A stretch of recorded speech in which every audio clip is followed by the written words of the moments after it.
Assalamualaikum warahmatullahi wabarakatuh. Anak-anakku, hari ini kita mulai dengan bab yang baru, yaitu tentang virus. Coba kalian perhatikan gambar yang ada di tulisan di bawah tulisan virus. Tahukah kalian ini apa nih? Virus apa nih? Yang saat ini yang jadi masalah besar, masalah dunia tentang penyakit ini ya, yaitu tentang COVID-19 atau coronavirus. Nah, mengapa sehingga dia itu harus dibicarakan secara khusus? Karena itulah masalah yang Ibu katakan tadi, dia terlalu besar masalahnya, masalah yang mendunia, yang mengakibatkan banyak para penduduk kita yang meninggal, ya, banyak penderita, ya. Nah, maka dari itu kalian harus tahu, dan pada saat kalian belajar tentang virus ini, kalian tentunya akan memahami apa sebenarnya virus itu, bagaimana ciri-cirinya, dan bagaimana peranannya. Ya tentunya lebih banyak dia merugikan. Salah satunya penyakit yang kita hadapi baru-baru saat kemarin, ya. Nah, sekarang kita lihat ya, di sini masalah yang akan kita bicarakan tentang virus. Ada ciri-ciri virusnya, ada reproduksinya, dan ada peranan virus bagi kehidupan. Nah, ini gambar yang Ibu tampakkan adalah salah satu virus yang sangat terkenal, yaitu virus bakteriofag. Dia sangat lengkap, makanya Ibu tampilkan di sini. Nanti kita akan lihat bagian-bagiannya ya. Nah, sekarang kita akan bercerita dulu bagian yang pertama tentang ciri-ciri virusnya. Kita akan melihat di sini pertama sejarah penemuan virusnya, kemudian sifat virusnya, bagaimana strukturnya, bagaimana klasifikasi virusnya, dan replikasi virusnya. Nah, hari ini kita akan mempelajari hanya sampai di struktur virus saja. Nah, sekarang kita lihat tentang sejarah penemuan virus. Ahli pertama yang mengungkapkan tentang virus ini atau penelitiannya adalah Adolf Meyer. Nah, Adolf Meyer ini menemukan adanya bintik kuning pada daun tembakau. Nah, ternyata bintik kuning ini merupakan suatu penyakit yang menular pada tumbuhan tersebut. Lalu dia semprotkan lagi pada tanaman yang sehat, ternyata tanaman itu pun menjadi adanya bercak. Dan akhirnya Adolf Meyer ini menyimpulkan bahwa penyakit mosaik ini ditandai dengan adanya bintik kuning yang sangat kecil makhluk hidupnya. Kemudian ahli berikutnya Dmitri Ivanovsky, dia mencoba lagi mengambil daun tembakau. Hanya di sini berbedanya dia disaring hasil dari daun tembakau yang sudah diekstrak, sehingga dia akan lihat kalau disaring apakah dia masih ada, itu akan diberikan pada tanaman lain, apakah dia itu masih menular. Ya ternyata masih tetap menular juga pada daun yang sehat itu.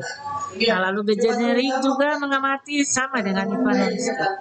Ternyata daun tembakau ini pun tetap terinfeksi, dan akhirnya Stanley pun demikian, ya, yang menemukan bahwa di tanaman tembakau atau TMV ini merupakan virus yang menyebabkan penyakit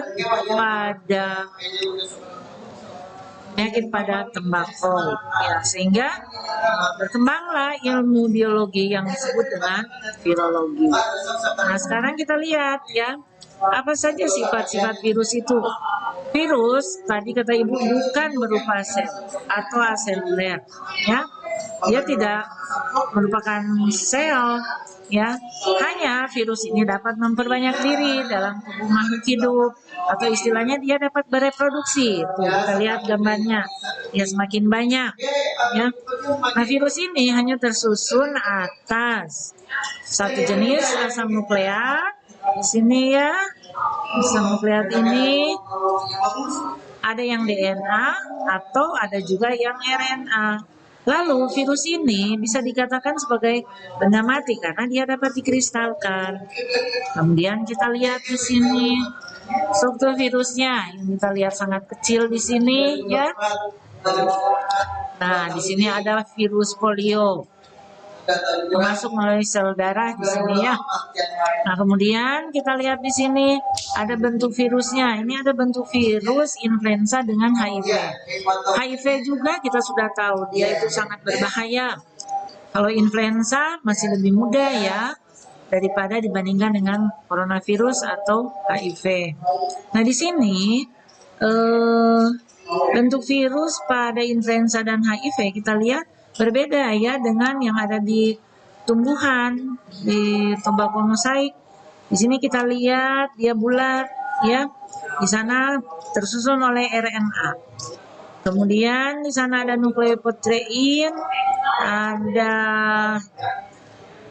protein yang lengkap di sini. Kemudian ada membran lipidnya tuh ya.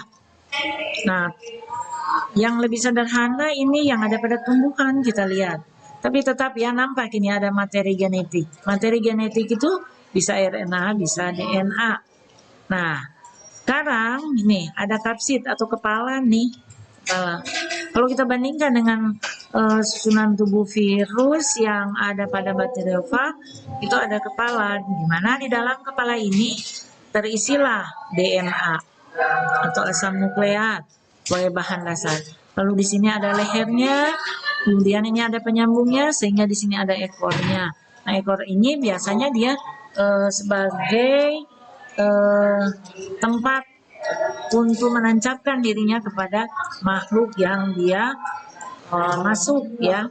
Nah, ini kita lihat bakteriofag ya. Nah, di sini kita lihat ya, semoga nanti Ibu akan kirim LKPD-nya dan semoga kalian dapat mengerjakannya sesuai dengan pertanyaan yang Ibu berikan. Ibu kira cukup sekian daripada pertemuan pertama ini tentang materi virus. Assalamualaikum warahmatullahi wabarakatuh.